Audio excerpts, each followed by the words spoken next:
This morning, New Year's Eve spectacular. Australia welcomes 2025 with epic celebrations right across the country. Sore heads but fond memories. The last stragglers head home after dancing the night away.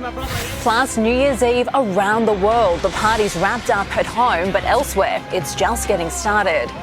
Also this morning, what's new in the new year? From Centrelink payments to passports, the changes you need to know about. This is 7 News with Amber Laidler. Good morning and Happy New Year. Australia welcomed 2025 with lavish celebrations and some eye-popping fireworks displays. Right across the country, millions came together and nabbed prime spots for what was a magical evening. The clock struck midnight. And the new year was here. 9 tons of fireworks lighting up Sydney, millions watching from land and on water. Our landmarks on show, the Harbour Bridge and the sails of the Opera House. Setting the standard sky high for the rest of the world. Just incredible, fantastic. Unbelievable. Robbie Williams got the party started.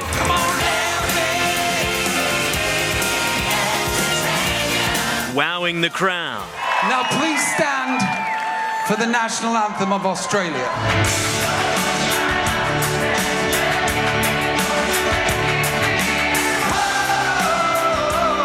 In Melbourne, 14 tons of fireworks and a world-class laser show. Federation Square, an open-air nightclub, hand in hand for a New Year's kiss. An hour later, it was Queensland's turn. The banks of the Brisbane River, the best seats in the house. I love it. It's so cool. It's really pretty. In Adelaide, the midnight show worth staying up for. It's 11 o'clock, guys. Isn't that a bit past your bedtime? Yes, definitely. Getting stuck into resolutions right away. Dancing and enjoying, that's it. Hugh Whitfield, 7 News.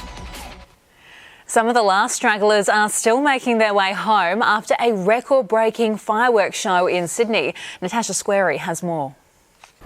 Well, we've seen lots of early risers here at Bondi Beach with locals and tourists starting the year by watching the first sunrise of 2025.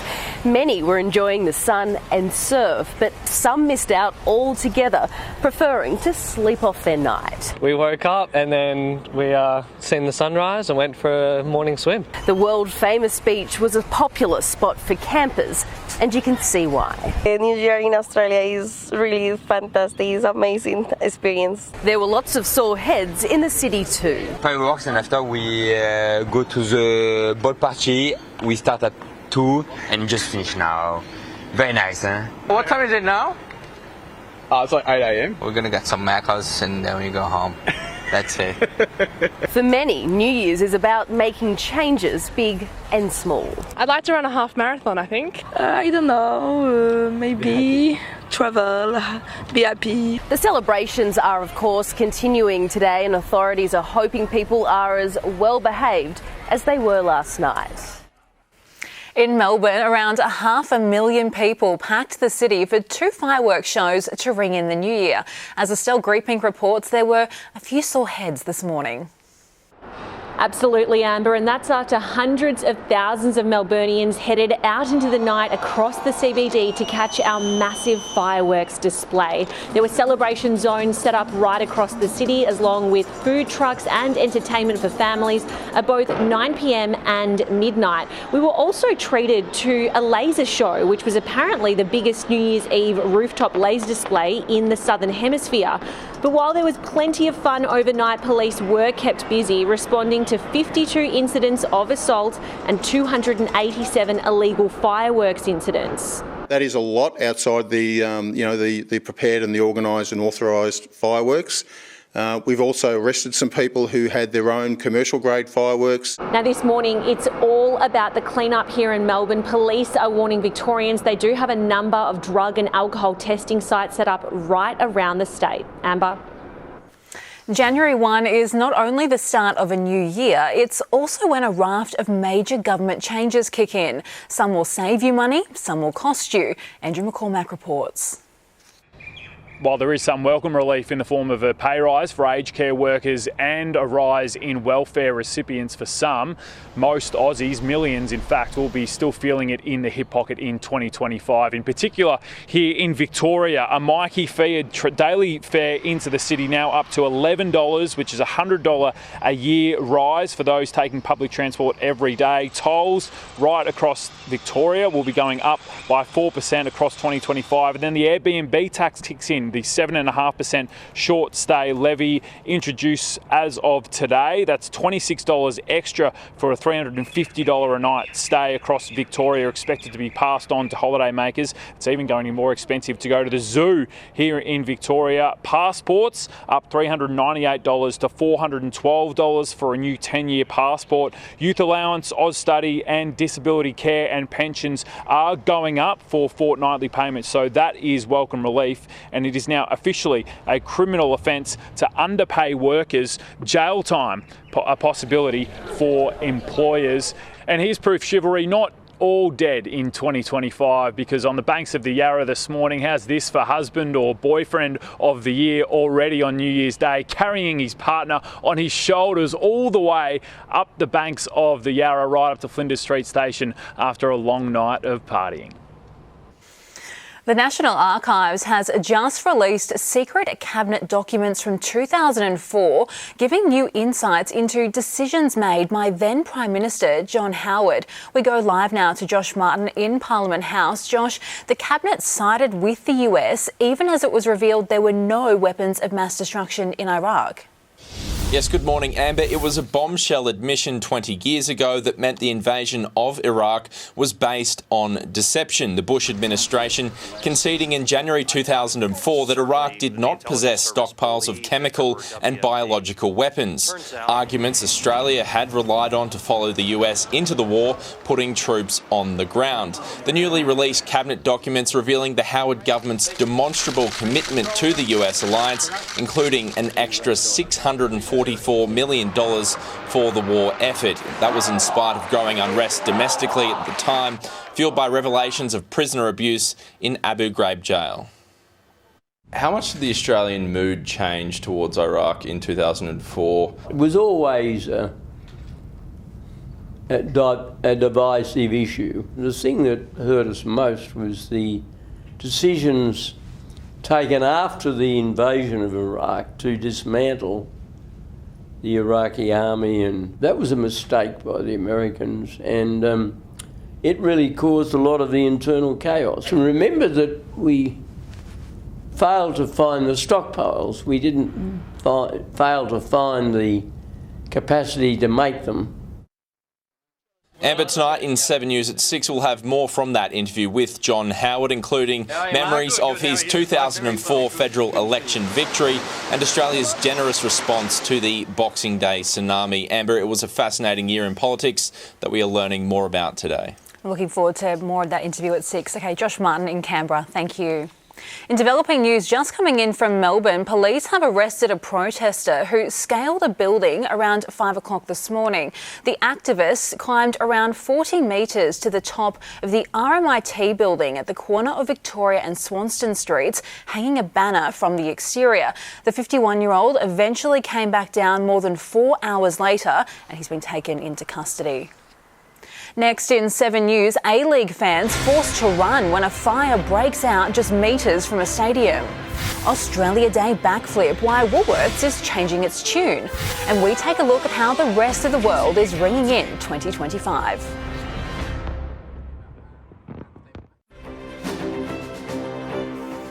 Well, our celebrations may have wrapped up, but for the rest of the world, they're just getting started. From New York to Paris to London, the New Year's Eve extravaganzas are only beginning. Isabel Mullen reports.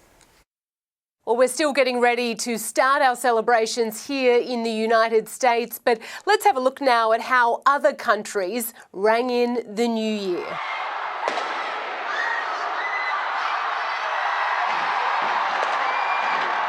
The very first to send off 2024 was the South Pacific Islands, our friends across the ditch. Auckland, the first major city in the world to ring in 2025. Shortly after, Asia followed. 2025, the year of the snake. China, a kaleidoscope of colour and festival of giant lanterns. Bangkok, the 9th most polluted city in the world, was showered with eco-friendly fireworks. The lights here, big concert down bottom. It's real cool to see. While the world's tallest building, the Burj Khalifa, went off like a rocket in the Middle East. In the Syrian capital Damascus, there was joy after an uncertain year. The most beautiful avenue in the world, the Champs-Élysées, a Parisian icon, glowing. Thousands packing in around Rome's Colosseum as Britons braved freezing weather along the River Thames. 125,000 fireworks showering London. Tonight, these New Year's Eve fireworks are the biggest in Europe. We're still about 5 hours away from the ball drop in New York City, but we can look forward to performances from TLC, the Jonas Brothers and Rita Ora. Isabel Mullen there. Back home, and there was panic for New Year's Eve partygoers and A-League fans alike when a grass fire broke out in Gosford last night. 11,000 people were filing out of the stadium at the time after watching the Mariners' Melbourne City clash. Witnesses reported hearing loud bangs beforehand, and police are investigating whether a stray firework was to blame. Fortunately, no one was injured. There's a backflip from Woolworths this morning. The supermarket giant will be flying the Australian flag on Australia Day. It's reversed last year's controversial call to stop selling patriotic merchandise. Tamara Bowe explains. Well, if you're looking to stock up on Aussie Day themed foods, you'll find that at a Woolworths store. But if you're looking for merchandise, it is back in stock, but it's only available online. Woolworths made the controversial decision last year to pull all Australia Day merchandise off its shelves around the country. It was met with a whole load of criticism, politicians jumping up and down, calling for a boycott of the supermarket giant. It obviously didn't go down too well, and now Woolworths has announced that this year it will be proudly celebrating Australia Day and also backing its staff members who wish to do so. It'll also be having Australia Day flags made here as opposed to offshore that it will be selling in store. It's not the first company to make a controversial decision around Australia Day celebrations. Late last year, Australia Venue Co, that owns 200 pubs around the country, put a lid on celebrations, was met with backlash and then reversed that decision also. So it is a little bit of good news for Australians that are looking to celebrate on Australia Day. German police have shot dead a man after he stole an excavator and took it on a rampage. He hijacked the vehicle from a construction company and damaged several buildings on the site before ploughing through fences and out onto the street. At one stage, he struck a police car, injuring 3 officers. Detectives eventually cornered him at a car dealership and he was killed during a tense standoff. A Texas fisherman is lucky to be alive after getting caught in a tornado. He'd been out on the water with a friend and his dog Sam when the storm barreled in. Moments after this video was filmed, the sheer force of the twister caused his boat to flip. They had to hold on tight to the vessel, waiting for the winds to die down and help to arrive. Incredibly, all 3 survived without injury. Coming up next in 7 News Sport with Matt Carmichael, including another slice of cricketing history for Aussie rookie Sam Constas, and why Nick Kyrgios says he'll need a miracle to make a deep run at the Australian Open. Good morning. Aussie rookie Sam Constas will once again be front and centre in Friday's series-deciding 5th Test against India. Live now to Tom Wilson at the SCG. Tom, the 19-year-old is set to make history on his home ground. Good morning, Matt. He made history with the way he approached the game in the Boxing Day Test, didn't he? And here at the SCG, as you said, on his home deck, he's going to become the youngest Australian player ever to play here. That 60 at the Boxing Day Test, as I said, lit Australian cricket light. It lit world cricket light, so it'll be fascinating to see how he plays on his home deck. We know he played a little bit different in the Sheffield Shield, but everyone is excited to see him. We're all excited to see Steve Smith as well, the other New South Wales star. Well, there's quite a few of them in the team, but he only needs 38 runs to reach the 10,000 Test run mark, which would be a remarkable achievement, and he's a good chance to do it here as well. He's had 11 matches at the SCG for 4 centuries, and he's averaging 70 at his home ground. Not bad for someone who started as a leg spinner, Tom. Now, Mitchell Starc's rib injury remains a big concern for the Aussies. It does. He's such a firebrand at the top of that bowling order, always taking early wickets, and we saw how hampered he was in the Boxing Day Test, certainly in the first innings, and he bowled through the pain definitely in the second innings as well. He's got a back and a rib issue, and there are players lining up to take his spot. It's such a short turnaround between the 2 Test matches. You've got Sean Abbott, the local boy who's been in and around the squad for some time, or Jai Richardson, who burst onto the scene 6 years ago. He only played 3 matches, did the West Aussie, because he's also been hampered by injury. He does have a good bowling average in Test cricket and did play some BBL last night. So some options for the Australians. They'll be hitting the nets this afternoon, where we'll get a little bit more idea on how Mitch Starc is handling that rib injury. Matt? Thanks very much, Tom. We'll see you later on today and tonight in 6 p.m. news as well. The highest 9th wicket partnership in BBL history wasn't enough to save the Strikers from a 4th straight loss. The Strikers were on edge at 5 for 58. A record 84-run stand between Brendan Doggett and Cameron Boyce helped them post a defendable 142. Boyce heaves him over the fence. Well, there's counter-punching. They started with a few jabs and now they're swinging right hooks. The Scorchers were reeling at 2 for 5 before Kiwi Finn Allen blasted a 23-ball 50 to seal a 7-wicket victory. A controversy erupted when Englishman Jamie Overton threatened to dismiss Allen with a man-cat. Nick Kyrgios has serious concerns about his fitness before the Australian Open. Kyrgios lost in 3 tie-break sets to rising French star Giovanni Pesci-Pericard at the Brisbane International, but his first singles match in 18 months since wrist surgery left Kyrgios feeling forlorn about his chances of lasting a full match at the Grand Slam. Not only is a Grand Slam mentally really draining, that you're there for 2.5, 3 weeks. It's physically a grind. I almost need a miracle, and I need the stars to align for my wrist to hold up in a Grand Slam for sure. Kyrgios is due to team up with Novak Djokovic in doubles once again this afternoon. Djokovic defeated Australian wildcard Rinky Hijikata in straight sets last night. The Mariners responded to last Saturday's 4-1 hiding to Auckland with a 1-1 draw against Melbourne City in their annual New Year's Eve game in Gosford. After a lacklustre display in the first half, Central Coast fought back in the 68th minute. The short option, it goes into the great corridor and headed firmly in by Nathan Paul, and the Mariners are all square. But the reigning champions are still in 10th place with 2 wins from 10 games. The Phoenix are emerging as an NBL title threat after defeating the ladder leader Hawks 110 to 105 in a classy all-round performance. South East Melbourne lost their first 5 games but have now won 8 of their past 11. There's Hunter who gets away and stuffs 2. The Breakers ended their 8-game losing streak, defeating the Taipans 92 to 68.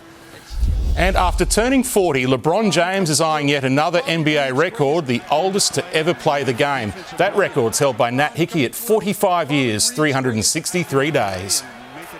Play this game at a high level for about another, weird I might say, about another 5 to 7 years if I wanted to. It's been reported that LeBron spends around $1.5 million every year on his biohacking regime. I think we all need a little bit of what LeBron's taking. Amber, Alex Carey talking soon. Mitchell Starc hopefully bowls this afternoon. We'll see how he goes. All eyes on the SCG come Friday. Absolutely. Thanks, Matt.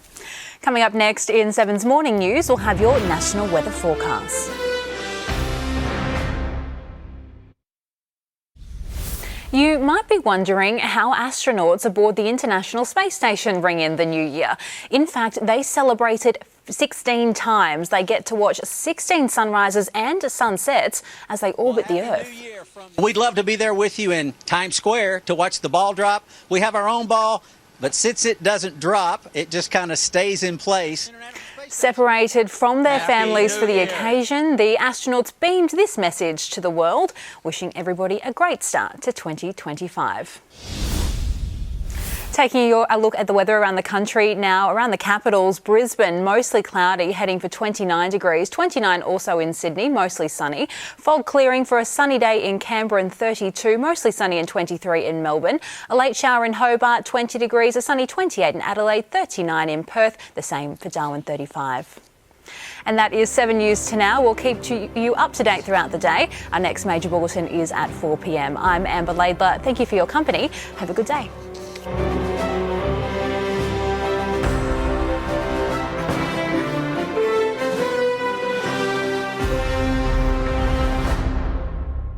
The 7 News app will give you the news you want every minute of every day, including breaking news alerts. Download the 7 News app now.